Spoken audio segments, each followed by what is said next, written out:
A gente sabe que a creatina, ela trabalha principalmente numa primeira via energética, que a gente chama de ATP-CP, que é uma via de rápida, muito rápida contração muscular, explosão física e curtíssima duração.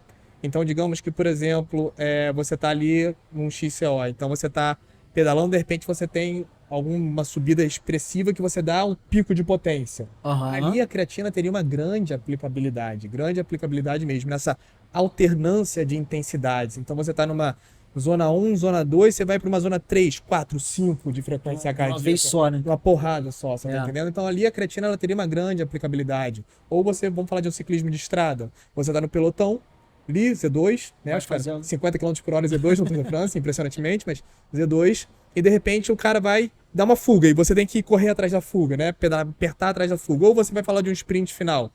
Nesse tipo de modalidade específica, dentro do ciclismo, a creatina teria alguma grande aplicabilidade. Agora você pega, por exemplo, a creatina, ela tem um possível malefício em alguns exercícios de endurance. A gente sabe que a creatina ela causa uma retenção hídrica intracelular, né? E essa retenção hídrica intracelular, ela sobe um pouco o peso do indivíduo, né?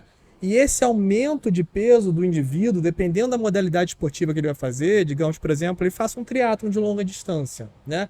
Imagina você correr agora uma maratona e você correr agora uma maratona com 1,8 quilos a mais nas suas costas. Não faz diferença, pô. Faz diferença. Faz diferença no ciclismo. Ou, por exemplo, você pega uma prova que é mais plana. O peso, às vezes, não vai ter tanta relevância, porque o vetor da gravidade incide aqui. Isso aí. Agora, se você faz uma prova que vai ter muita subida, o peso começa a ter uma relevância maior, porque a gravidade vai incidir aqui. Aham. Então, esses watts por quilo, essa potência relativa, começa a ter uma relevância maior.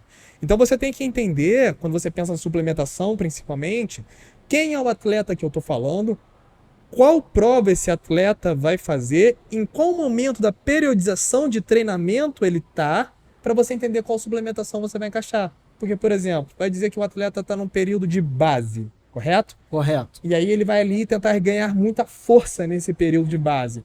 Então ele vai ter vários tipos de treino que vão tentar induzir esse processo de força. E talvez a suplementação de creatina neste momento seria interessante para ele conseguir melhorar esse rendimento nesses treinos e gerar melhores respostas adaptativas, evoluir de forma mais eficiente.